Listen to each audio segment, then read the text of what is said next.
BRS పై విరుచుకుపడ్డారు మంత్రులు. నల్గొండ అభివృద్ధి కార్యక్రమాల్లో పాల్గొన్న డిప్యూటీ సీఎం భట్టి, జిల్లా మంత్రులు బీఆర్ఎస్ టార్గెట్ గా విమర్శలు గుప్పించారు. బీఆర్ఎస్ ది అహంకారమని డిప్యూటీ సీఎం మండిపడితే తమ ప్రభుత్వాన్ని బద్నాం చేసే కుట్ర చేస్తున్నారని మంత్రి ఉత్తమ్ కుమార్ రెడ్డి ఫైర్ అయ్యారు.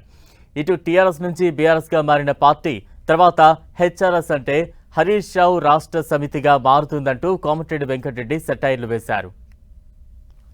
ఆనాటి ప్రభుత్వానికి మన ప్రభుత్వానికి ఉన్న తేడా ఒక్కటే. ఆనాటి ప్రభుత్వాలు అహంకారం, అధికారం అని తలకెక్కి ప్రజల్ని హింసించే కార్యక్రమం చేపడితే ఈరోజు మన ప్రభుత్వం మానవీయ కోణంతో ప్రజల అవసరాలను తీర్చడం కోసం కావలసిన కార్యక్రమాల్ని చేపట్టి ఈ ప్రాంత ప్రజలకి ముఖ్యంగా నీళ్ళు అందించే కార్యక్రమంతో పాటు ఈ ప్రాంతంలో ఉన్నటువంటి పేద మహిళలు అందరి కోసం, మధ్యతరగతి మహిళల కోసం పెద్ద ఎత్తున వడ్డీ లేని రుణాలు ఇచ్చే కార్యక్రమాన్ని చేపట్టి రాష్ట్ర వ్యాప్తంగా సంవత్సరానికి 20,000 కోట్ల పైబడి 5 సంవత్సరాల్లో 1,00,000 కోట్ల పైబడి మహిళలందరికీ వడ్డీ లేని రుణాలు ఇప్పించే కార్యక్రమాన్ని ఈరోజు ఇందిరమ్మ ప్రభుత్వం తీసుకొని ముందుకు పోతా ఉంది.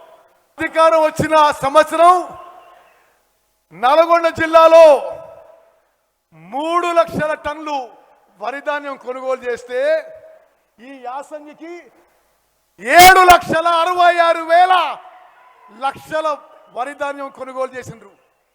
ఎవడో వెధవలు ఈ కుప్పల దగ్గర తిరిగి మనని వరి కొనుగోలు విషయంలో బదనాం చేసే ప్రయత్నం నల్గొండ కూడా జరిగిన విషయాన్ని గుర్తు చేస్తున్నా. ఉమ్మడి నల్గొండ జిల్లాలో ఎస్ఎల్బిసి టనల్ పూర్తి చేసి చరిత్ర సృష్టించబోతున్నాం అని చెప్పి నేను మనం చేస్తున్నా.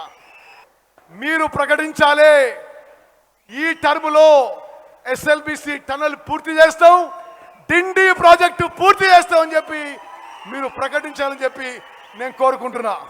ఒక ఉన్న టీఆర్ఎస్ పార్టీలు ఇద్దరు బావమూర్తులు, వాళ్ళకి ఏం పని లేదు, ఏదో దిక్కు పేపర్లో రావాలి.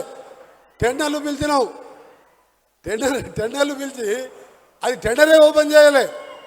ఓపెన్ చేయకముందే ఆ పని నాయకుడు ఏమంటాడంటే ఇందులో స్కామ్ జరిగింది అంటాడు. ఏది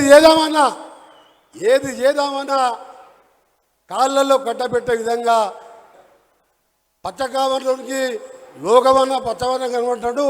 కాళేశ్వరంలో పంపులల్లా దోసుకొని ధరణిలా ప్రతి ఒక్కటి మనం కూడా అట్టే అనుకుంటున్నాడు. కాంగ్రెస్ అంటే ఈ పార్టీ శాశ్వతమైన పార్టీ, పూటకు పేరు మార్చుకునే పార్టీ కాదు. మన టీఆర్ఎస్ ఇవాళ బీఆర్ఎస్, ఎల్లుండి ఏ పార్టీ అంటుంటుంది? హెచ్ఆర్ఎస్ ఉంటుంది. హెచ్ఆర్ఎస్ అంటే హరీష్ రావు రాష్ట్ర సమితి.